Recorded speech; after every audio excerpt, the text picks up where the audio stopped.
இந்த 5 minutes onion சட்னியை இந்த சூடாக இந்த மாதிரி சாப்பாடில் சுட சுட போட்டு இந்த சாப்பாடில் பிசைஞ்சு சாப்பிட்லாம்.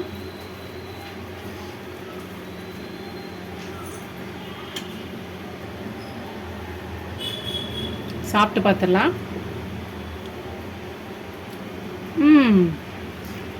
சூப்பராக இருக்குது. இது சாப்பாட்டுக்கு மட்டும் இல்லை, இது சப்பாத்தி, இட்லி எல்லாத்துக்குமே இது சைடிஷ்ஷாக.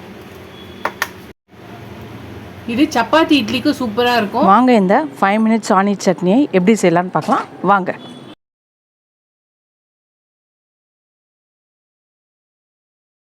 ஃப்ரெண்ட்ஸ், இன்றைக்கி 5 மினிட்ஸில் ஒரு ஆனியன் சட்னி செய்ய போகிறோம். 5 நிமிஷத்தில். அதுக்கு 3 வெங்காயத்தை கட் பண்ணி எடுத்துக்கலாம்.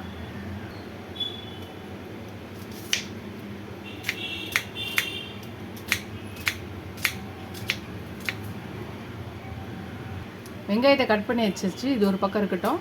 ஒரு பேன் எடுத்துக்கலாம். அதில் ஒரு 2 ஸ்பூன் எண்ணெய் ஊற்றிக்கலாம்.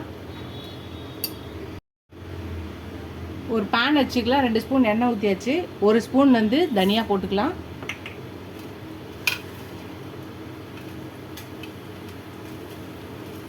ஒரு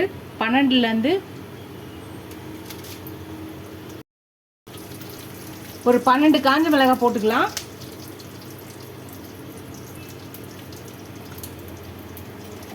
இதை வறுத்துக்கலாம்.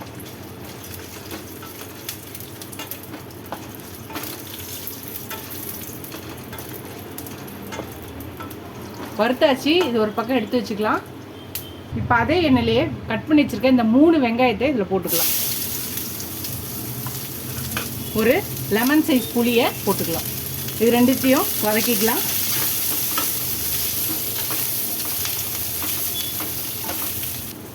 அவ்வளோதான், வதங்கிடுச்சு. இது ஆறினோடனே நம்ம மிக்ஸி ஜாரில் போட்டு அரைக்கலாம். இப்போ மிக்ஸி ஜார் எடுத்துக்கலாம். முதல்ல இந்த மிளகாய் தனியாவை போட்டுக்கலாம். ஒரு 4 பல் பூண்டு போட்டுக்கலாம்.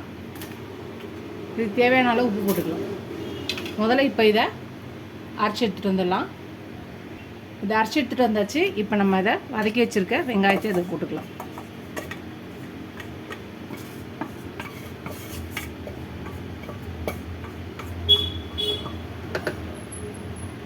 இப்போ ஒரு கை கொத்தமல்லியை போட்டுக்கலாம்.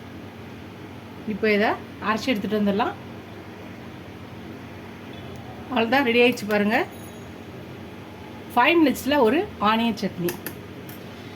இது நீங்கள் இந்த 5 மினிட்ஸ் ஆனியன் சட்னியை இந்த சூடாக இந்த மாதிரி சாப்பாடில் சுட சுட போட்டு இந்த சாப்பாடில் பிசைஞ்சு சாப்பிட்லாம்.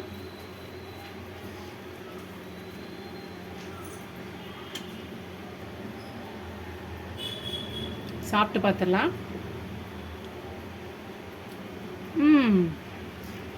சூப்பராக இருக்குது. இது சாப்பாட்டுக்கு மட்டும் இல்லை, இது சப்பாத்தி, இட்லி எல்லாத்துக்குமே இது சைடிஷ்ஷாக. இது சப்பாத்தி இட்லிக்கு சூப்பராக இருக்கும். ட்ரை பண்ணி பாருங்கள். ட்ரை பண்ணி பார்த்துட்டு எப்படி இருக்குன்னு சொல்லுங்கள். ஃபஸ்ட் டைம் என் சேனல் பக்கம் சப்ஸ்கிரைப் பண்ணிட்டு பாருங்கள். இதுவரை சப்ஸ்கிரைப் பண்ண எல்லா ஃப்ரெண்ட்ஸ்க்கு தேங்க்ஸ். எனக்கு என் சேனலுக்கு சப்போர்ட் பண்ணிங்கன்னு நினைக்கிறேன். எவ்வளோக்கு எவ்வளோ சப்ஸ்கிரைப் பண்ணி, லைக் பண்ணி, கமெண்ட் பண்ணிங்களோ அவ்வளோக்கு எவ்வளோ என்கரேஜிங்காக இருக்கும், சப்போர்ட்டிங்காக இருக்கும். புது புது ரெசிபிஸ் போட எனக்கு ரொம்ப ரொம்ப ஹெல்ப்ஃபுல்லாக இருக்கும். இதோட அடுத்த ரெசிபியில் பார்க்கலாம். டாடா பாபா ஃப்ரெண்ட்ஸ்.